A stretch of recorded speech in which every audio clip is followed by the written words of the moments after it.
हरिः ओम्।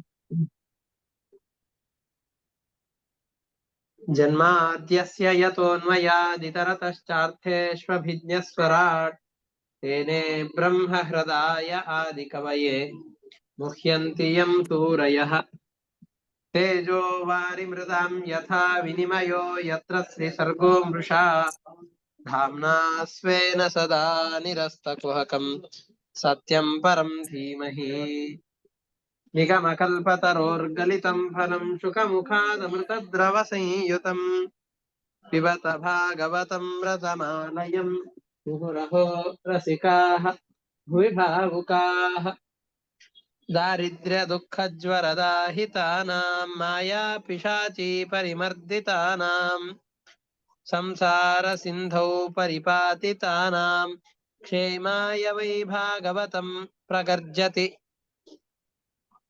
साङ्केत्यं पारिहास्यं वा स्तोभं हेलनमेव वा वैकुण्ठ नामग्रहणम् अशेषाघहरं विदुः ಶ್ರೀಗುರುಭ್ಯೋ ನಮಃ. ಹರಿ ಓಂ.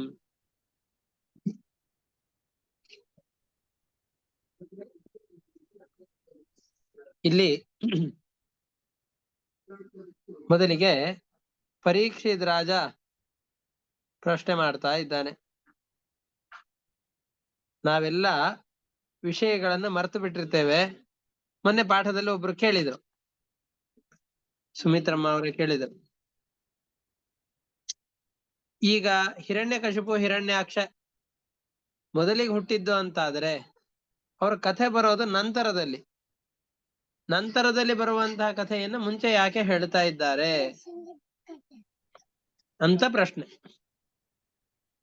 ಅದಕ್ಕೆ ಆ ಕಥೆ ಬರಬೇಕು ಅನ್ನೋದಕ್ಕೋಸ್ಕರವಾಗಿಯೇನೆ ಸಂಕ್ಷಿಪ್ತವಾಗಿ ಪರೀಕ್ಷಿತ್ ರಾಜನಿಗೆ ಪ್ರಶ್ನೆ ಹುಟ್ಟಿಸಬೇಕು ಅನ್ನೋದಕ್ಕೋಸ್ಕರ ಆ ವಿಷಯಗಳನ್ನು ಹೇಳಿದ್ರು. ಏನಂತ ಹೇಳಿದ್ರು? ದಿತಿದೇವಿ ತನಗೆ ಹಿರಣ್ಯಾಕ್ಷ ಹಿರಣ್ಯಕಶಿಪು ಎಂಬಂತಹ ಬಲಿಷ್ಠರಾದ ಮಕ್ಕಳನ್ನ ಹೊಡೆದಿದ್ರು ಕೂಡ ಇಂದ್ರ ಮೋಸ ಮಾಡಿಸಿ ಪರಮಾತ್ಮನಿಂದಾಗಿ ಹಿರಣ್ಯಾಕ್ಷನನ್ನ ಹಿರಣ್ಯಕಶಿಪುವನ್ನ ಸಾಯುವ ಹಾಗೆ ಮಾಡಿದ. ಅದಿತಿ ಪುತ್ರನಾದವನು ಇಂದ್ರ. ಆ ಇಂದ್ರನ ಪಕ್ಷವನ್ನ ಹೊಂದಿ ದ್ವಿತೀಯ ಮಕ್ಕಳಾದಂತಹ ಈ ದೈತ್ಯರನ್ನ ಪರಮಾತ್ಮ ಸಂಹಾರ ಮಾಡಿದ. ದಿತಿದೇವಿಗೆ ಬಹಳ ಕೋಪ ಉಂಟಾಯಿತು. ಬಹಳ ಕೋಪ ಉಂಟಾದಾಗ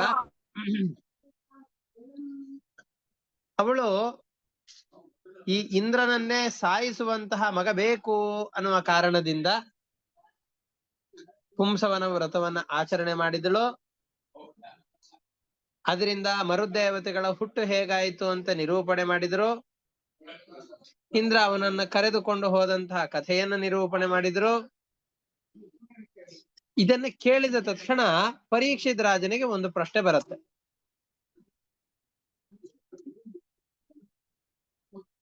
ಇಂದ್ರನ ಪಕ್ಷವನ್ನ ವಹಿಸಿಕೊಂಡು ದೇವರು ಅಸುರರನ್ನ ದ್ವಿತೀಯ ಮಕ್ಕಳನ್ನ ಕೊಲ್ತಾ ಇದ್ದಾನೆ.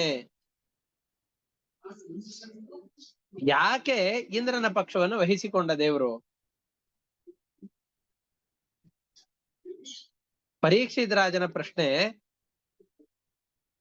ನಮ್ಮೆಲ್ಲರ ಪ್ರಶ್ನೆ. ನಾವೆಲ್ಲ ದ್ವಿತೀಯ ಮಕ್ಕಳಿದ್ದ ಹಾಗೆ ಇದ್ದೇವೆ. ನಮ್ಮ ಪಕ್ಷವನ್ನು ವಹಿಸೋದಿಲ್ಲ ಯಾಕೆ? ಬೇರೆ ಇನ್ನೊಬ್ರ ಪಕ್ಷದಲ್ಲೇ ಇದ್ದುಕೊಂಡು ನಮಗೆಲ್ಲ ಸಂಹಾರ ಮಾಡ್ತಾ ಇದ್ದಾನೆ, ಇನ್ನೊಬ್ರಿಗೆ ಅನುಕೂಲ ಮಾಡಿಕೊಡ್ತಾ ಇದ್ದಾನೆ, ನಮ್ಗೆ ಬರೀ ಕೆಡಕನ್ನೇ ಉಂಟು ಮಾಡ್ತಾ ಇದ್ದಾನೆ ದೇವರು ಅಂತ ನಾವು ಅನೇಕ ಸಂದರ್ಭದಲ್ಲಿ ಅಂದುಕೊಡ್ತೇವೆ. ಭಗವಂತನಿಗೆ ಎಲ್ಲ ಜೀವರು ಸಮಾನ. ಯಾಕೆಂದ್ರೆ ಎಲ್ಲ ಜೀವರಿಗೂ ತಂದೆಯ ಹಾಗಿರೋನು ಪರಮಾತ್ಮ. ಪರಮಾತ್ಮ ಅಂದ್ರೆ ಎಲ್ಲರಿಗೂ ಪ್ರೀತಿಯೇ.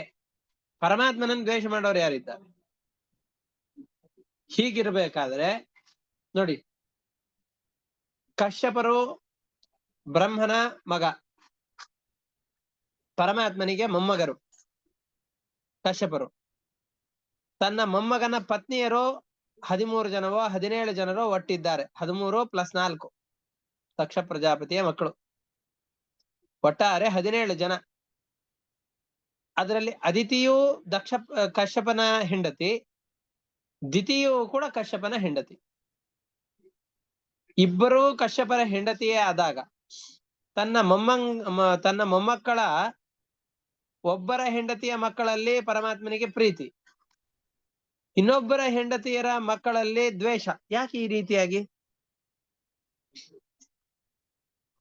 ಇದು ಪಕ್ಷಪಾತ ಆಗ್ಲಿಲ್ವಾ? ಪಕ್ಷಪಾತವನ್ನು ಮಾಡೋರು ನಾವು, ಇವ್ರು ನಮ್ಮವರು, ಇವರು ಪರದವರು ಅಂತ ಅದರಲ್ಲಿ ವಿಭಾಗವನ್ನು ಮಾಡಿ ಅಳೆದು ತೂಗಿ ಅವ್ರ ಜೊತೆಯಲ್ಲಿ ವ್ಯವಹಾರ ಮಾಡುವಂತಹದ್ದು, ನಮಗೆ ಅನುಕೂಲರಾದವರಿಗೆ ಅನುಕೂಲ ಮಾಡೋದು, ದ್ವೇಷಗಳಾದವರಿಗೆ ಹಿಂಸೆಯನ್ನು ಕೊಡೋದು, ಇದೆಲ್ಲ ನಮಗೆ. ಪರಮಾತ್ಮನಿಗೆ ಈ ಪಕ್ಷಪಾತ ಇಲ್ಲ ಅಲ್ವಾ? ಎಲ್ಲರಿಗೂ ಸಮಾನನಾದವನು. ಅವನು ಯಾಕೆ ಈ ವೈಷಮ್ಯವನ್ನು ತೋರಿಸ್ತಾ ಇದ್ದಾನೆ? ಇದು ಪರೀಕ್ಷಿತ್ ರಾಜನ ಪ್ರಶ್ನೆ. ಇಷ್ಟೇ ಅಲ್ಲದೇನೆ, ನಾವು ಯಾರಾದ್ರೂ ಒಬ್ಬರ ಪಕ್ಷವನ್ನು ವಹಿಸಬೇಕು ಅಂತಂದ್ರೆ ಅದಕ್ಕೆ ಕಾರಣ ಏನಿರತ್ತೆ?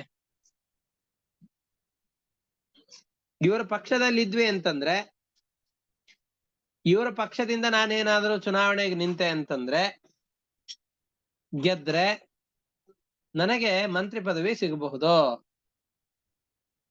ಒಂದು ದೊಡ್ಡ ಬಂಗಲೆ ಸಿಗಬಹುದು, ಬೇಕಾದಷ್ಟು ದುಡ್ಡು ಸಿಗಬಹುದು, ಸುಖವಾಗಿರಬಹುದು. ಹಾಗಾದ್ರೆ ಯಾರದಾದ್ರೂ ಒಬ್ಬರ ಪಕ್ಷವನ್ನ ವಹಿಸಬೇಕು ಅಂತಂದ್ರೆ ಇವರಿಂದ ನನಗೆ ಏನಾದ್ರೂ ಪ್ರಯೋಜನ ಮುಂದಾಗಬಹುದು ಅಂತಿದ್ರೆ ಮಾತ್ರ ನಾವು ಆ ವ್ಯಕ್ತಿಗಳ ಪಕ್ಷವನ್ನ ವಹಿಸಿಕೊಳ್ತೇವೆ.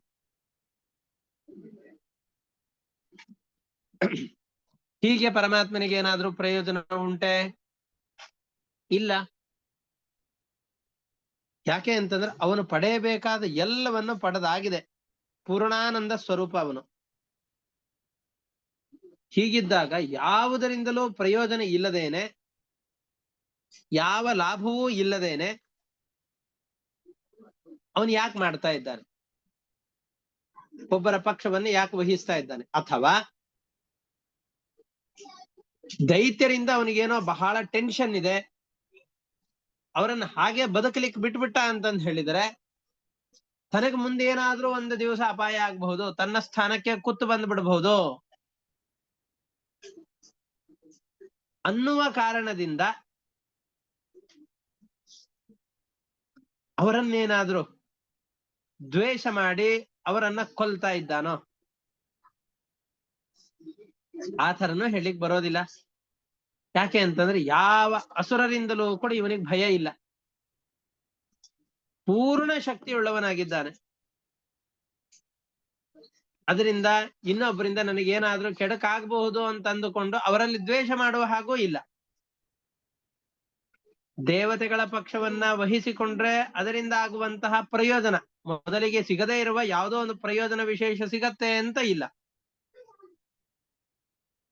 ಅಸುರರನ್ನ ಸಂಹಾರ ಮಾಡಿದರೆ ಅವರಿಂದ ಭಯ ಇತ್ತು, ಆ ಭಯ ಹೋಯಿತು. ಇವರಿಂದ ನನಗ್ ದೊಡ್ಡ ಆಪತ್ತು ಕಾದಿತ್ತು, ಆ ಆಪತ್ತು ಪರಿಹಾರ ಆಗತ್ತೆ ಅಂತ ಹೇಳಲಿಕ್ಕೂ ಬರೋದಿಲ್ಲ. ಹಾಗಾದ್ರೆ ಪ್ರಯೋಜನದ ಆಸೆಯೂ ಇಲ್ಲ, ಭಯವೂ ಇಲ್ಲ. ಇವು ಎರಡೂ ಕೂಡ ನಮ್ಮ ಯಾವುದೋ ಒಂದು ಪಕ್ಷವನ್ನ ವಹಿಸ್ಲಿಕ್ಕೆ ಕಾರಣವಾದದ್ದು. ಪ್ರಯೋಜನದ ಆಸೆ ಇದ್ರೆ ದೇವತೆಗಳ ಪಕ್ಷವನ್ನು ವಹಿಸಬಹುದು. ಅಸುರನ ಮೇಲೆ ದ್ವೇಷ ಇತ್ತು, ಇವರಿಂದ ಏನಾದ್ರೂ ಅಪಕಾರವಾಗತ್ತೆ ಅನ್ನೋ ಜ್ಞಾನ ಇತ್ತು ಅಂತಂದ್ರೆ ಅವರ ಪಕ್ಷವನ್ನು ಬಿಟ್ಟು ದೇವತೆಗಳ ಪಕ್ಷವನ್ನ ಸ್ವೀಕಾರ ಮಾಡಬಹುದು. ಆದರೆ ಈ ಪ್ರಯೋಜನದ ಬಯಕೆಯೂ ಇಲ್ಲ, ದ್ವೇಷವನ್ನ ಮಾಡ್ಲಿಕ್ಕೆ ಬೇಕಾದಂತಹ ಭಯವೂ ಪರಮಾತ್ಮನಲ್ಲಿ ಇಲ್ಲ. ಇಂತಹ ತ್ರಿಗುಣಗಳ ವಿಕಾರ ಪರಮಾತ್ಮನಲ್ಲಿ ಇಲ್ಲದೇ ಇರುವಂತಹ ಸಂದರ್ಭದಲ್ಲಿ ಅವನ್ ಯಾಕೆ ದೇವತೆಗಳ ಪಕ್ಷವನ್ನು ವಹಿಸಿದ? ದೇವತೆಗಳ ಪಕ್ಷವನ್ನು ವಹಿಸಿ ದೈತ್ಯರನ್ನೆಲ್ಲ ಅಮಾನುಷವಾಗಿ ಕೊಲ್ತಾ ಇದ್ದಾನೆ ಅಂತಾದ್ರೆ ಪರಮಾತ್ಮ ಎಷ್ಟು ಕಟುಕನಾಗಿರ್ಬೇಕು. ಹಾಗಾಗಿ ನಮಗೆ ಪರಮಾತ್ಮ ಎಲ್ಲರಲ್ಲೂ ಸಮಾನನಾಗಿರ್ತಾನೆ ಅನ್ನೋ ವಿಷಯದಲ್ಲೇ ಸಂದೇಹ ಉಂಟಾಗಿದೆ. ಹಾಗಾಗಿ ಈ ಸಂದೇಹವನ್ನು ನೀವು ಪರಿಹಾರ ಮಾಡಬೇಕು ಅಂತ ಪರೀಕ್ಷಿತ್ ರಾಜನ ಪ್ರಶ್ನೆ. ಇದು ಬರೀ ಪರೀಕ್ಷಿತ್ ರಾಜನ ಪ್ರಶ್ನೆ ಅಷ್ಟೇ ಅಲ್ಲ, ನಮ್ಮೆಲ್ಲರ ಪ್ರಶ್ನೆ. ನಾವು ಜಗತ್ತಿನಲ್ಲಿ ನೂರಾರು ಸಾವಿರಾರು ಕೋಟಿ ಕೋಟಿ ವಿಧವಾಗಿ ಜೀವರನ್ನ ಕಾಣ್ತಾ ಇರ್ತೇವೆ. ಪ್ರಾಣಿಗಳನ್ನ, ಪಕ್ಷಿಗಳನ್ನ, ನಮ್ಮ ಸುತ್ತಮುತ್ತಲಿನ ಜನರನ್ನ, ಎಲ್ಲರನ್ನು ಕಂಡಾಗ್ಲೂ ಇವರೆಲ್ಲ ಸುಖವಾಗಿದ್ದಾರೆ, ನಾನು ಯಾಕೆ ದುಃಖ ಪಡ್ತಾ ಇದ್ದೇನೆ ಅಂತ ನಮಗೆಲ್ಲರಿಗೂ ಅನ್ಸುತ್ತೆ. ದೇವ್ರು ಎಷ್ಟು ಕೆಡುಕು ಮಾಡ್ಬಿಟ್ಟ, ಇವರೆಲ್ಲ ಸುಖವಾಗಿದ್ದಾರೆ, ನನಗ್ ಮಾತ್ರ ದುಃಖವನ್ನು ಕೊಡ್ತಾ ಇದ್ದಾನೆ. ಎಂಥ ಕಟು ಹೃದಯಪ್ಪ ಪರಮಾತ್ಮ, ನನ್ನನ್ನು ಅಲ್ಲಿಯೇ ತಂದಿಡಬಹುದಾಗಿತ್ತಲ್ಲ. ನನ್ನ ಮೇಲೆ ಏನ್ ದ್ವೇಷ ಪರಮಾತ್ಮನಿಗೆ? ದ್ವೇಷ ಬರುವಂತಹ ಅಪರಾಧವನ್ನು ನಾನಾದ್ರೂ ಏನ್ ಮಾಡಿದ್ದೇನೆ? ನನ್ನನ್ನು ಯಾಕೆ ಇಷ್ಟು ದುಃಖದಲ್ಲಿ ತೊಳಲಾಡುವ ಹಾಗೆ ಮಾಡ್ತಾ ಇದ್ದಾನೆ? ಇವರನ್ನ ಯಾಕೆ ಸುಖವಾಗಿ ಇಟ್ಟಿದ್ದಾನೆ? ನನ್ನ ಮೇಲೆ ಪರಮಾತ್ಮನಿಗೆ ದ್ವೇಷ ಬರುವಂತಹ ಕೆಲಸ ನಾನೇನ್ ಮಾಡಿದ್ದೇನೆ?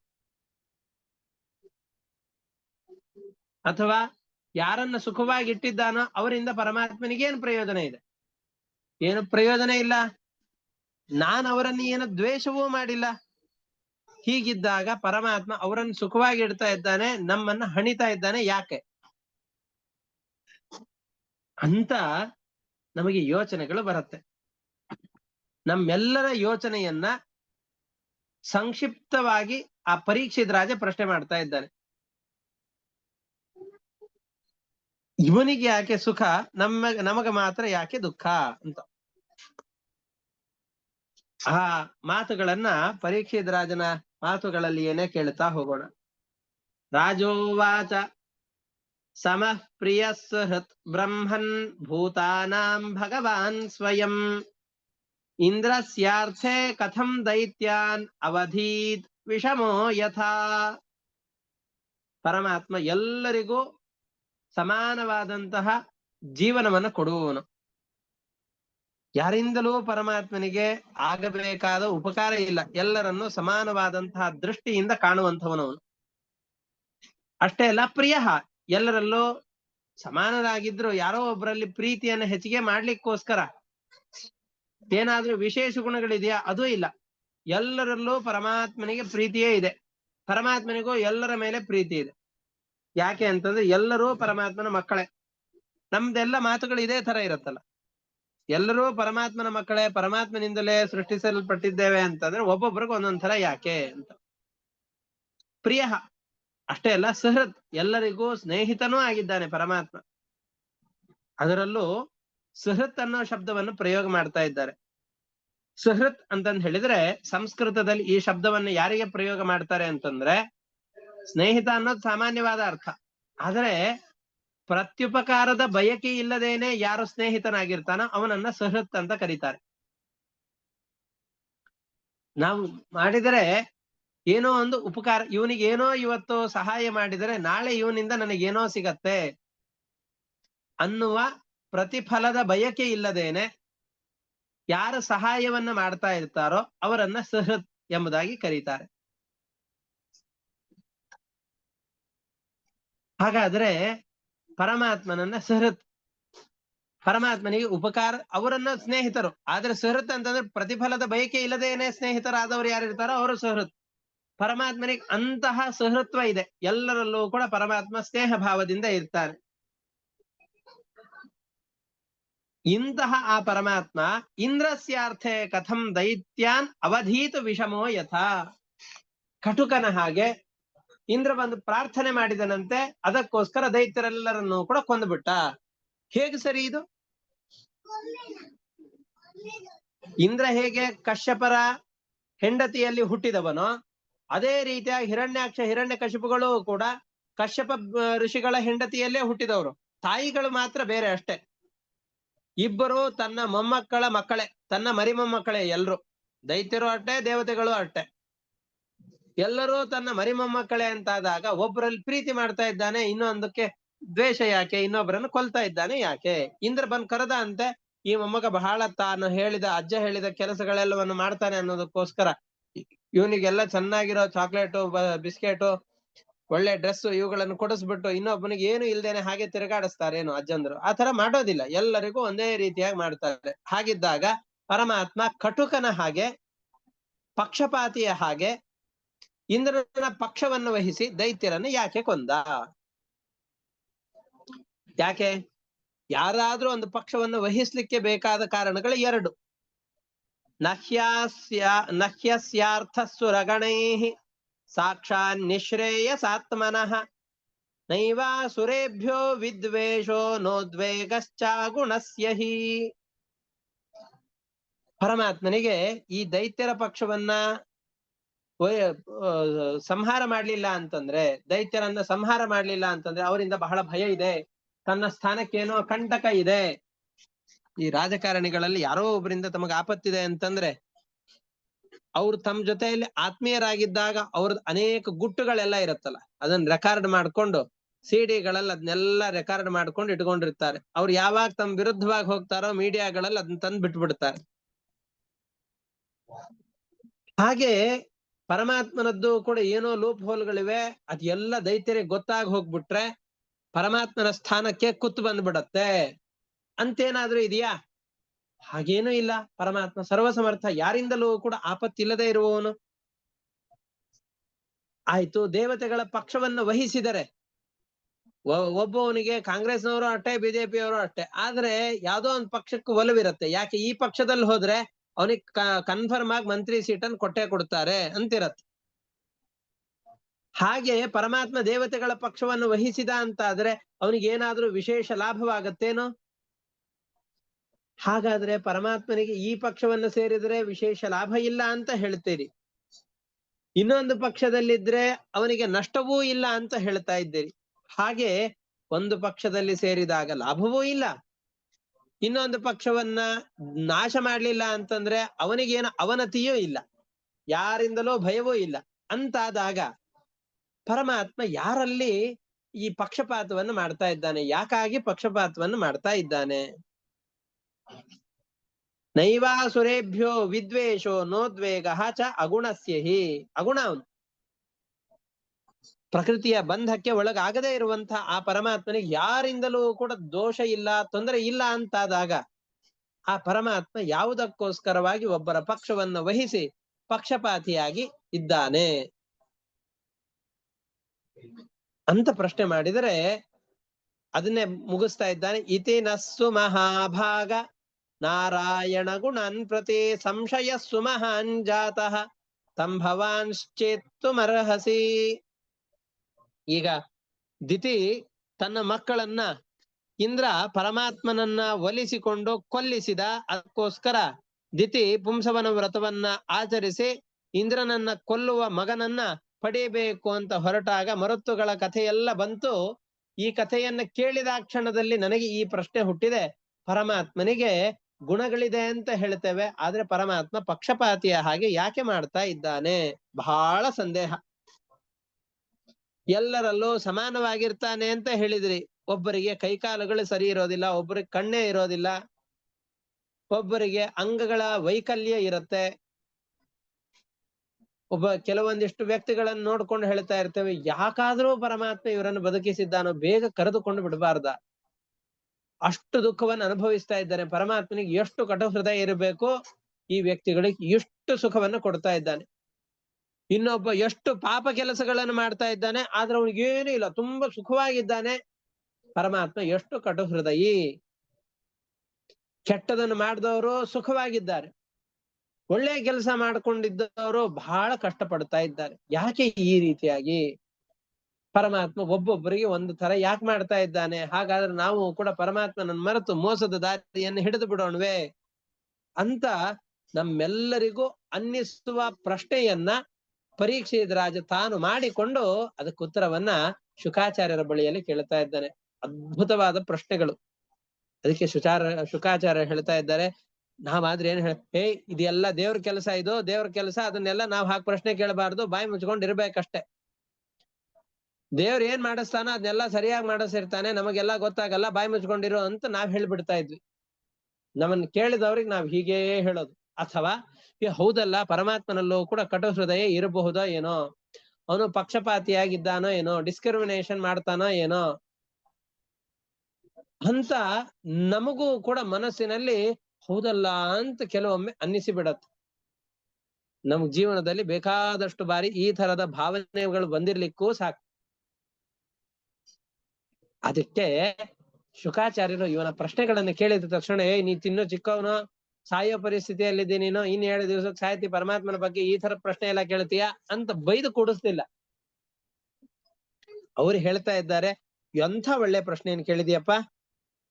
ಯಾಕೆ ಅಂತಂದ್ರೆ ಪರಮಾತ್ಮನ ಅದ್ಭುತವಾದ ಲೀಲೆಗಳು, ಅವನ ಮಹಿಮೆಗಳನ್ನು ಎಷ್ಟು ಕೇಳ್ತೀಯೋ ಅಷ್ಟು ಭಗವಂತನಲ್ಲಿ ಭಕ್ತಿ ಅಭಿವೃದ್ಧಿ ಆಗತ್ತೆ. ನಾವು ಈ ಭಾಗವತದ ಕಥೆಗಳನ್ನ ಕೇಳ್ತಾ ಇದ್ದ ಹಾಗೆ ನಮಗೆ ಭಗವಂತನಲ್ಲಿ ಭಕ್ತಿ ಹೆಚ್ಚಿಗೆ ಆಗ್ಬೇಕು. ಆಗ್ತಾ ಇದೆ ಅಂತಂದ್ರೆ ಮಾತ್ರ ಈ ಕಥೆಗಳನ್ನ ಕೇಳಿದ ಉಪಯೋಗ ಅನ್ನೋದು ಬರುತ್ತೆ. ಇಲ್ಲ ಅಂತಾದ್ರೆ ಸುಮ್ನೆ ಕಾಡು ಹರಟೆಗೂ ಇದಕ್ಕೂ ಏನು ವ್ಯತ್ಯಾಸ ಬರೋದಿಲ್ಲ. ನೀನು ಕಥೆಯನ್ನ ಕೇಳ್ತಾ ಇದ್ದಿ, ಭಗವಂತನ ಕಥೆಗಳನ್ನ, 5-6 ಸ್ಕಂದಗಳ ಕಥೆಯನ್ನ ನಾನು ಹೇಳಿದ್ದೇನೆ. ಇದು ಆದ್ಮೇಲೆ ಭಗವಂತನ ಸ್ವರೂಪವನ್ನ ವಿಚಾರಣೆ ಮಾಡ್ತಾ ಇದ್ದಾಗ ನಮ್ಮೆಲ್ಲರಿಗೂ ಈ ಪ್ರಶ್ನೆ ಬರುತ್ತೆ. ನೀನ್ ಆ ಪ್ರಶ್ನೆಯನ್ನು ಕೇಳಿದ್ದಿ, ಒಳ್ಳೆ ಪ್ರಶ್ನೆ ಇದು. ಭಗವಂತನ ಅದ್ಭುತವಾದಂತಹ ಲೀಲೆ ಇದು. ಆ ಲೀಲೆಯನ್ನ ತಿಳಿಸಿಕೊಡುತ್ತಿದ್ದು. ಎಷ್ಟು ಆ ಭಗವಂತನ ಮಹಿಮೆಗಳನ್ನ ವಿಚಾರ ಮಾಡ್ತೇವೋ ಅಷ್ಟು ಭಗವಂತನಲ್ಲಿ ಭಕ್ತಿ ಅಭಿವೃದ್ಧಿ ಆಗತ್ತೆ. ಭಗವಂತನ ಮಹಿಮೆ ಅಂತಿಂತಹದ್ದಲ್ಲ. ಮೊದಲಿಗೆ ಆ ಭಗವಂತನ ಮಹಿಮೆ ಎಂತಹದ್ದು ಅಂತ ಹೇಳ್ತಾ ಇದ್ದಾರೆ. ಹೇಳಿ ಆಮೇಲೆ ಈ ಪ್ರಶ್ನೆಗಳಿಗೆ ಉತ್ತರವನ್ನ ಕೊಡ್ತಾ ಹೋಗ್ತಾರೆ ಶುಕಾಚಾರ್ಯರು. ಈ ಭಗವಂತನ ಮಹಿಮೆಗಳು ಬಹಳ ಪುಣ್ಯವನ್ನು ಕೊಡುವಂತಹದ್ದು. ಎಷ್ಟೇ ತೀರ್ಥಕ್ಷೇತ್ರಗಳ ಪ್ರವಾಸ ಮಾಡಿ ಆ ಭಗವಂತನ ಮಹತ್ವ ಏನು ಅಂತ ತಿಳಿಯದೇ ಇದ್ರೆ ನಾವು ಮಾಡುವ ತೀರ್ಥಕ್ಷೇತ್ರ ಪ್ರವಾಸ, ವ್ರತ ನಿಯಮಗಳು, ಭಗವಂತನ ಉದ್ದೇಶದಿಂದ ಮಾಡುವ ಪೂಜೆ, ಇವು ಎಲ್ಲವೂ ಕೂಡ ಭಗವಂತನ ಉನ್ನತಿಯನ್ನ, ಭಗವಂತನು ಮಾಡುವಂತಹ ಉಪಕಾರವನ್ನ ತಿಳಿಯದೇ ಇದ್ರೆ ಎಲ್ಲವೂ ವ್ಯರ್ಥವಾಗಿ ಹೋಗತ್ತೆ. ಅಂತಹ ಆ ಭಗವಂತನ ಮಹತ್ವವನ್ನ ನಾರದರೇ ಮೊದಲಾದಂತಹ ಎಲ್ಲ ಮುನಿಗಳು ಕೂಡ ಕೊಂಡಾಡ್ತಾ ಇದ್ದಾರೆ. ಅದರಿಂದ ನಮಗೆಲ್ಲ ಈ ಕಥೆಯನ್ನು ತಿಳಿಸಿಕೊಟ್ಟವ್ರು ಯಾರು ಅಂತಂದ್ರೆ ನನ್ನ ತಂದೆಯಾದಂತಹ ವೇದವ್ಯಾಸರು. ಅವರು ಸಾಕ್ಷಾತ್ ಪರಮಾತ್ಮನೇ. ತಮ್ಮ ಬಗ್ಗೆ ಬೇರೆಯವರಿಗೆ ಸರಿಯಾಗಿ ಹೇಳಲಿಕ್ಕೆ ಆಗೋದಿಲ್ಲ ಅನ್ನೋ ಕಾರಣದಿಂದ ಅವರೇ ತಮ್ಮ ಸ್ವರೂಪದ ಬಗ್ಗೆ ಎಲ್ಲ ವಿಚಾರಗಳನ್ನ ನನಗೆ ತಿಳಿಸಿದ್ದಾರೆ. ನಿನ್ನ ಪ್ರಶ್ನೆಗಳೇನಿದೆಯೋ ಈ ಎಲ್ಲ ಪ್ರಶ್ನೆಗಳಿಗೂ ಉತ್ತರವನ್ನ ಅವರೇ ನನಗೆ ಹೇಳಿಕೊಟ್ಟಿದ್ದಾರೆ. ಹಾಗಾಗಿ ಅವರು ಹೇಳಿದಂತಹ ಪರಮಾತ್ಮನ ಕಥೆಯನ್ನ ನಿನಗೆ ಹೇಳಲಿಕ್ಕೆ ಪ್ರಾರಂಭ ಮಾಡ್ತೇನೆ. ಅದನ್ನ ಹೇಳ್ತಾ ಇದ್ದಾರೆ. ಶ್ರೀ ಶುಕ ಉವಾಚ ಸಾಧು ಪೃಷ್ಟಂ ಮಹಾರಾಜ ಹರೇಶ್ಚರಿತಮದ್ಭುತಂ ಯತ್ರ ಭಾಗವತ ಮಾಹಾತ್ಮ್ಯಂ ಭಗವದ್ಭಕ್ತಿ ವರ್ಧನಂ. ನೀವು ಒಳ್ಳೆ ಕಥೆಯನ್ನ, ಒಳ್ಳೆ ಪ್ರಶ್ನೆಯನ್ನ ಮಾಡಿದ್ದಿ. ಬೈಯುವಂತಹ ಕೆಲಸ ಏನ್ ಮಾಡಿಲ್ಲ ನೀನು. ಅದ್ಭುತವಾದಂತಹ ಪರಮಾತ್ಮನ ಚರಿತ್ರೆಯ ಬಗ್ಗೆ ಕೇಳ್ತಾ ಇದ್ದಿ. ಇಲ್ಲಿ ಭಗವಂತನ ಮಹಾತ್ಮ್ಯವನ್ನ, ಭಗವಂತನ ಭಕ್ತಿಯ ಅಭಿವೃದ್ಧಿ ಆಗುವಂತಹ ಕಥೆಗಳನ್ನ ಇಲ್ಲಿ ವರ್ಣನೆ ಮಾಡುತ್ತಾ ಇದ್ದಾರೆ.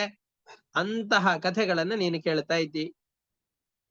ಈ ಭಗವಂತನ ಕಥೆ ಪರಮ ಪುಣ್ಯಕರವಾದಂತಹದ್ದು, ನಾರದಾದಿ ಮುನಿಗಳಿಂದ ಸ್ತುತ್ಯವಾದಂತಹದ್ದು. ವೇದವ್ಯಾಸರೇ ನನಗೆ ಯಾವ ಕಥೆಗಳನ್ನ ಹೇಳಿ ಕೊಟ್ಟಿದ್ದಾರೋ ಅದರ ಬಗ್ಗೆ ನಿನಗೆ ವಿವರಣೆ ಕೊಡ್ತೇನೆ ಅಂತ ಹೇಳ್ತಾ ಇದ್ದ. ಗೀಯತೆ ಪರಮಂ ಪುಣ್ಯಂ ಋಷಿಭಿರ್ನಾರದಾದಿಭಿಃ ನತ್ವಾ ಕೃಷ್ಣಾಯ ಮುನಯೇ ಕಥಯಿಷ್ಯೇ ಹರೇಃ ಕಥಾಂ. ಕೃಷ್ಣಾಯ ಮುನಯೇ ನತ್ವಾ. ವೇದವ್ಯಾಸರು ವಾಸಿಷ್ಠ ಕೃಷ್ಣ ಅಂತ ಕರೆಸಿಕೊಂಡವರು. ವಾಸಿಷ್ಠ ಕೃಷ್ಣ ಅಂದ್ರೆ ವಸಿಷ್ಠರ ಪರಂಪರೆಯಲ್ಲಿ ಬಂದವರು. ಪರಾಶರಾತ್ಮಜಂ ವಂದೇ ಶುಕತಾತಂ ಪಯೋನಿಧಿಂ ಅಂತ ವೇದವ್ಯಾಸರ ಸ್ತೋತ್ರವನ್ನು ಮಾಡಬೇಕಾದ್ರೆ ವ್ಯಾಸಂ ವಸಿಷ್ಠ ನಪ್ತಾರಂ ಶಕ್ತೇಹ ಪೌತ್ರಂ ಅಕಲ್ಮಷಂ. ಮರಿ ಮೊಮ್ಮಗ, ವಸಿಷ್ಠರ ವಂಶದಲ್ಲಿ ಬಂದವರು ವೇದವ್ಯಾಸರು. ಅದರಿಂದ ಇವರಿಗೆ ವಾಸಿಷ್ಠ ಕೃಷ್ಣ ಅಂತ ಹೆಸರಿದೆ. ಮತ್ತೊಬ್ಬ ಕೃಷ್ಣ ಯಾದವ ಕೃಷ್ಣನಾದ್ರೆ ಇವರು ವಾಸಿಷ್ಠ ಕೃಷ್ಣರು. ಅಂತಹ ವೇದವ್ಯಾಸರು ನಮ್ಮ ತಂದೆ, ನನಗೆ ಜನ್ಮವನ್ನು ಕೊಟ್ಟವರು. ಅವರು ಯಾವ ಹರಿಕಥೆಯನ್ನ ನನ್ನ ತಲೆಯಲ್ಲಿ ತುಂಬಿದ್ದಾರೋ ಅದನ್ನ ಅವರಿಗೆ ನಮಸ್ಕಾರ ಮಾಡಿ ನಿನಗೆ ಹೇಳಲಿಕ್ಕೆ ಪ್ರಾರಂಭ ಮಾಡ್ತೇನೆ ಅಂತ ಹೇಳ್ತಾ ಇದ್ದಾರೆ. ಭಗವಂತನ ಸೃಷ್ಟಿ ಈ ಎಲ್ಲ ಕರ್ಮಗಳು ಹೇಗಾಗತ್ತೆ ಅನ್ನೋದನ್ನ ಮೊದಲಿಗೆ ನಿರೂಪಣೆ ಮಾಡ್ತಾರೆ. ಮಾಡಿ ಪರಮಾತ್ಮ ಒಬ್ಬರಿಗೆ ಸುಖ, ಇನ್ನೊಬ್ಬರಿಗೆ ದುಃಖ ಮುಂತಾದವುಗಳನ್ನ ಮಾಡಿಸ್ತಾ ಇರ್ತಾನೆ. ಅದು ಹೇಗೆ ಅನ್ನೋದನ್ನ ಮೊದಲಿಗೆ ನಿರೂಪಣೆ ಮಾಡ್ತಾ ಹೋಗ್ತಾರೆ. ನಾವು ಒಂದನ್ನು ಗಮನಿಸ್ಬೇಕು. ಯಾವ ವ್ಯಕ್ತಿ ಎಲ್ಲರನ್ನ ನಿಯಮನ ಮಾಡ್ತಾ ಇರ್ತಾನೋ, ನೀ ಈ ಕೆಲಸ ಮಾಡು ಆ ಕೆಲಸ ಮಾಡು ಅಂತ ಹೇಳ್ತಾ ಇರ್ತಾನೋ, ಅವನು ಯಾರಿಂದ ಕೆಲಸ ಮಾಡಿಸ್ತಾ ಇರ್ತಾನಲ್ಲ ಅವರಿಗಿರುವಂತಹ ವಿಧಿ ನಿಷೇಧಗಳಿಂದ, ಅವರಿಗಿರುವಂತಹ ರೂಲ್ಸ್ ಮತ್ತೆ ರೆಗ್ಯುಲೇಷನ್ಸ್ ಏನಿರುತ್ತೋ ಅದಕ್ಕೆ ಇವನು ಒಳಪಟ್ಟಿರೋದಿಲ್ಲ. ಇವರಿಗಿರುವಂತಹ ದುಃಖ ಇವರನ್ನ ನಿಯಮನ ಮಾಡುವಂತಹ ವ್ಯಕ್ತಿಗಿರೋದಿಲ್ಲ. ಅವನಿಗೆ ಮತ್ತೆ ಯಾರಾದ್ರೂ ನಿಯಾಮಕರಾಗಿದ್ರು ಅಂತಂದ್ರೆ ಅವ್ರ ಕೆಳಗಡೆಯಲ್ಲಿದ್ರೋ ಇರೋದ್ರಿಂದ ಕೆಲವೊಂದಿಷ್ಟು ದುಃಖಗಳಿರಬಹುದು. ಆದ್ರೆ ಯಾವ ವ್ಯಕ್ತಿ ಒಂದು 10 ಜನರನ್ನ ನಿಯಮನ ಮಾಡ್ತಾ ಇರ್ತಾನೋ ಆ ವ್ಯಕ್ತಿಗಳು ಪಡುವಂತಹ ದುಃಖಾದಿಗಳ ಸಂಪರ್ಕ ಇವನಿಗಿರೋದಿಲ್ಲ, ಸುಖವಾಗಿರ್ತಾನೆ. ನಾವ್ ಹಾಗೆ ನೋಡೋದು ಅಂತಾದ್ರೆ ಇಂಜಿನಿಯರ್ಸ್ ಎಲ್ಲ ಸೇರಿಸ್ಕೊಂಡು ಒಂದು ದೊಡ್ಡ ಮನೆಯನ್ನು ಕಟ್ಟಬೇಕಾದ್ರೆ 50-60 ಜನ ಕೂಲಿಗಳನ್ನು ಕರೆದುಕೊಂಡು ಬಂದು ಈ ಕೆಲಸ ಮಾಡ್ಬೇಕು ಈ ಕೆಲಸ ಮಾಡ್ಬೇಕು ಅಂತ ಪ್ಲಾನಿಂಗ್ ಹಾಕಿ ಕೊಡ್ತಾರೆ.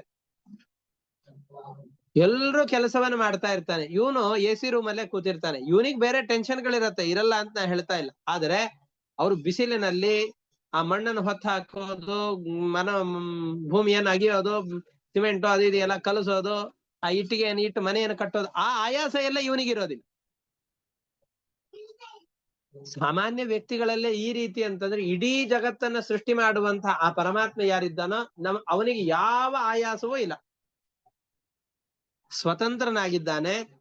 ಅವನಿಗೆ ಇನ್ನೊಬ್ರು ಬಂದು ಹೀಗೆ ಮಾಡು ಅಂತ ಹೇಳುವವರು ಯಾರು ಇಲ್ಲ. ಈ ಇಂಜಿನಿಯರ್ ಯಾರಿರ್ತಾನ ಅವನಿಗಾದ್ರೂ ಆ ಮನೆಯನ್ನ ಕಟ್ಟಿಸುವ ವ್ಯಕ್ತಿ ಯಾರು ಇರ್ತಾನಲ್ಲ ಅವನು ಬಂದು ಹಿಂಗ್ ಮಾಡು ಅಂತ ತಲೆ ತಿನ್ಲಿಕ್ಕೆ ಒಬ್ಬ ವ್ಯಕ್ತಿ ಇರ್ತಾನೆ. ಆದ್ರೆ ಪರಮಾತ್ಮನಿಗೆ ಆ ತರ ಯಾರು ಇಲ್ಲ, ಸ್ವತಂತ್ರ. ಅವನ ಮನೆ, ಅವನೇ ಇಂಜಿನಿಯರು, ಉಳಿದವರೆಲ್ಲ ಅವನ ದಾಸರ ಹಾಗೆ, ಅವನ ಹತೋಟಿಯಲ್ಲಿರುವಂತಹ ಜನರು. ಯಾರು ಅವನ ಅಣತಿಯನ್ನ ಮೀರಿ ನಡೆಯದೇ ಇರುವಂತಹ ವ್ಯಕ್ತಿಗಳು. ತೇನ ವಿನಾ ತೃಣಮಪಿ ನಚಲತಿ, ಪರಮಾತ್ಮನಿಲ್ಲದ ಹೊರತು ನಮ್ಮಿಂದ ಒಂದು ಉಸಿರು ಹೊರಗಡೆ ಬಂದು ಒಳಗಡೆ ಹೋಗ್ಲಿಕ್ಕೆ ಸಾಧ್ಯ ಇಲ್ಲ. ಅವನಿಗೆ ನಮ್ಮ ಹಾಗೆ ಹುಟ್ಟು ಸಾವುಗಳಿಲ್ಲ, ನಮ್ಮ ಹಾಗೆ ಭೌತಿಕವಾದಂತಹ ಶರೀರದ ಸಂಪರ್ಕ ಇಲ್ಲ. ಅಂತಹ ಪರಮಾತ್ಮ ತನ್ನ ಹತೋಟಿಯಲ್ಲಿರುವಂತಹ ಈ ದೊಡ್ಡದಾದಂತಹ ಪ್ರಪಂಚ ಏನಿದೆಯೋ ಈ ಪ್ರಪಂಚವನ್ನ ಪ್ರಕೃತಿ ತತ್ವ ಅಂತ ಮೂಲಭೂತವಾದ ವಸ್ತು, ನಾವು ಬಂಗಾರ ಬೆಳ್ಳಿ ಅಥವಾ ಯಾವುದೇ ಧಾತುಗಳನ್ನು ತೆಗೆದುಕೊಂಡ್ರು ಅದಕ್ಕೆ ಮೂಲಭೂತವಾದಂತಹ ಪದಾರ್ಥ ಯಾವುದು ಅಂದ್ರೆ ಮಣ್ಣು. ಮಣ್ಣಿಗೆ ಅನೇಕ ಖನಿಜಗಳು ಅವುಗಳು ಇವುಗಳ ಸಂಪರ್ಕ ಆಯ್ತು ಅಂತಂದ್ರೆ ಅದೇ ಬಂಗಾರವಾಗಿ ಪರಿಣಾಮ ಹೊಂದತ್ತೆ, ವಜ್ರವಾಗತ್ತೆ, ಅದೇನೆ ಕಬ್ಬಿಣವೂ ಆಗತ್ತೆ, ಬೆಳ್ಳಿಯೂ ಆಗತ್ತೆ, ನಿಕ್ಕಲ್ಲು ಸೀಸ ಏನೇನಿದೆ ಎಲ್ಲವೂ ಆಗೋದು ಅದೇ. ಹಾಗೆ ಇಡೀ ಜಗತ್ತು ಉತ್ಪತ್ತಿ ಆಗ್ಲಿಕ್ಕೆ ಮೂಲಭೂತವಾದ ರಾ ಮೆಟೀರಿಯಲ್, ಮೂಲಭೂತವಾದ ದ್ರವ್ಯ ಯಾವುದು ಅಂದ್ರೆ ಪ್ರಕೃತಿ ತತ್ವ. ಆ ಪ್ರಕೃತಿ ತತ್ವವನ್ನ ತೆಗೆದುಕೊಂಡು ಅದರಿಂದ ಇಡೀ ಜಗತ್ತನ್ನ ಸೃಷ್ಟಿ ಮಾಡಿ ಆ ಜಗತ್ತಿನ ಒಳಗಡೆಯಲ್ಲಿ ಜೀವರನ್ನು ಕೂಡ ಪ್ರವೇಶ ಮಾಡಿಸಿ ದೇವತೆಗಳು ಅಸುರರು ಯಾವ ಸ್ವಭಾವದವರಿದ್ದಾರೋ ಅವರೆಲ್ಲರನ್ನ ಸೃಷ್ಟಿ ಮಾಡಿ ಅವರಿಗೆ ಶರೀರವನ್ನು ಕೊಟ್ಟು ಅವರೆಲ್ಲರ ಶರೀರದ ಒಳಗಡೆಯಲ್ಲಿ ಪ್ರವೇಶ ಮಾಡ್ತಾನೆ. ಅವರೆಲ್ಲ ಪರಸ್ಪರವಾಗಿ ಹೊಡೆದಾಡಿಕೊಳ್ಳೋದು ಇದು ಎಲ್ಲವನ್ನು ಕೂಡ ತಾನೇ ನಿಯಂತ್ರಣ ಮಾಡ್ತಾ ಇರ್ತಾನೆ. ಇದು ಹೇಗೆ ಅಂತಂದ್ರೆ ಈ ಪರಮಾತ್ಮ ಒಳಗಡೆಯಲ್ಲಿ ಸೇರಿದರೆ ಎಲ್ರನ್ನೂ ಒಳ್ಳೆ ರೀತಿಯಲ್ಲೇ ಮಾಡಿಸಬಹುದಲ್ಲ ಅಂತಂದ್ರೆ ಹಾಗಲ್ಲ. ನೀವು ನೋಡಿ, ಮನೆಯ ಒಳಗಡೆಯಲ್ಲಿ ಬಲ್ಬ್ ಇರತ್ತೆ, ವಾಷಿಂಗ್ ಮಿಷಿನ್ ಇರತ್ತೆ, ಮಿಕ್ಸರ್ ಇರತ್ತೆ, ಮತ್ತೆ ಕರೆಂಟ್ ಸ್ಟೋವ್ ಇರತ್ತೆ, ಮೊಬೈಲ್ ಚಾರ್ಜ್ ಆಗುವಂತ ಚಾರ್ಜರ್ ಇರತ್ತೆ, ಚಿಕ್ಕ ಚಿಕ್ಕ ಬಲ್ಬ್ಗಳೆಲ್ಲ ಇರತ್ತೆ, ದೊಡ್ಡ ದೊಡ್ಡ ದೀಪಗಳಿರತ್ತೆ. ದೀಪಗಳನ್ನು ಹಾಕಿದಾಗ ವಿದ್ಯುತ್ತನ್ನ ಅವುಗಳಲ್ಲಿ ಹರಿಸಿದಾಗ ಫ್ರಿಜ್ಜಿನ ಕೆಲಸ ಆಗತ್ತೆ, ತಂಪಾಗತ್ತೆ. ವಾಷಿಂಗ್ ಮಿಷಿನ್ ನಿಂದ ಬಟ್ಟೆ ಒಗೆಯಬಹುದು, ಮಿಕ್ಸರ್ ಇಂದ ಅದನ್ನ ರುಬ್ಬಬಹುದು, ಈ ಹೀಟ್ ಇದು ಮಿಷನ್ ಏನಿರತ್ತ ಅದರಿಂದ ಹಾಲನ್ನು ಕಾಯಿಸಬಹುದು, ಬಿಸಿ ಮಾಡಬಹುದು, ಲೈಟ್ಗಳು ಹತ್ತತ್ತೆ.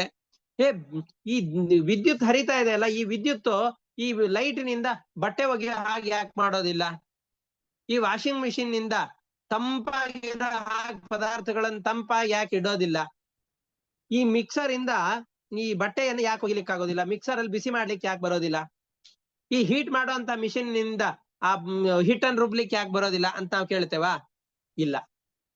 ಯಾಕೆ ಅಂದ್ರೆ ಕರೆಂಟಿನ ಕೆಲಸ ಏನು ಅಂತಂದ್ರೆ ಆಯಾಯ ವಸ್ತುಗಳಲ್ಲಿರುವಂತಹ ಸ್ವಭಾವ ಏನಿದೆಯೋ ಅದು ತೋರುವ ಹಾಗೆ ಮಾಡೋದು ಅಷ್ಟೇ. ಕೆಲಸಗಳೆಲ್ಲ ಆಗುವುದು ಅದರ ಸ್ವಭಾವದಿಂದ. ಆ ಕೆಲಸ ಆಗ್ಬೇಕು ಅಂತಂದ್ರೆ ಒಳಗಡೆಯಲ್ಲಿ ಕರೆಂಟ್ ಇರಬೇಕು. ಕರೆಂಟಿನ ಹಾಗೆ ಪರಮಾತ್ಮ ದೇವತೆಗಳ ಒಳಗಡೆಯಲ್ಲಿ, ದೈತ್ಯರ ಒಳಗಡೆಯಲ್ಲಿ, ಎಲ್ಲರ ಒಳಗಡೆಯಲ್ಲೂ ಪರಮಾತ್ಮ ಇದ್ದಾನೆ. ಇದ್ದುಕೊಂಡು ಅವರವರ ಯೋಗ್ಯತೆಗೆ ಅನುಗುಣವಾಗಿ ಯಾವ ಯಾವ ಕೆಲಸಗಳನ್ನು ಅವರು ಮಾಡಬೇಕೋ ಆ ಎಲ್ಲ ಕೆಲಸಗಳನ್ನು ಕೂಡ ಅವರಿಂದ ಮಾಡಿಸ್ತಾ ಇರ್ತಾನೆ. ಅವ್ರಿಗೆ ಏನು ಇವರಿಂದ ಬಾಧೆ ಉಂಟಾಗುತ್ತೋ, ದೈತ್ಯರಿಂದ ದೇವತೆಗಳಿಗೆ ಬಾಧೆ ಆಗಬಹುದು.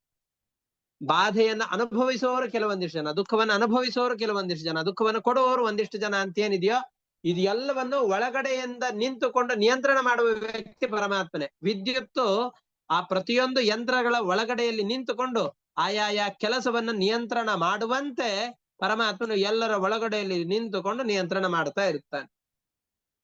ಸ್ವಭಾವವನ್ನ ಬದಲಾಯಿಸೋದಿಲ್ಲ ಕರೆಂಟು, ಅದರ ಸ್ವಭಾವವನ್ನ ವ್ಯಕ್ತ ಮಾಡತ್ತಷ್ಟೆ. ಅದರ ಕೆಲಸ ಏನಾಗಬೇಕೋ ಆ ಕೆಲಸ ಆಗುವಂತೆ ಮಾಡುವಂತಹದ್ದು ಈ ಕರೆಂಟು, ವಿದ್ಯುತ್. ಪರಮಾತ್ಮನು ಕೂಡ ವಿದ್ಯುತ್ತಿನ ಹಾಗೆ ಒಳಗಡೆಯಲ್ಲಿ ಸೇರಿಕೊಂಡು ಅವುಗಳಿಂದ ಕೆಲಸವನ್ನ ಮಾಡಿಸ್ತಾನೆ.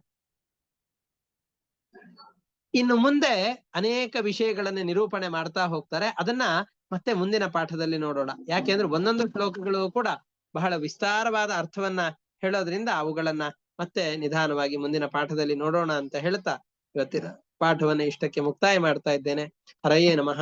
ಶ್ರೀಕೃಷ್ಣಾರ್ಪಣಮಸ್ತು. ಅನೇನ ಭಾವಿ ಯತ್ ಪುಣ್ಯಂ ತೇನ ಪ್ರೀಣಾತು ಕೇಶವಃ. ಶ್ರೀಕೃಷ್ಣಾರ್ಪಣಮಸ್ತು. ಹರಯೇ ನಮಃ. ನಮಸ್ಕಾರ ಆಚಾರ್ಯ, ಧನ್ಯವಾದಗಳು. ನಮಸ್ತೆ ಗುರುಗಳು.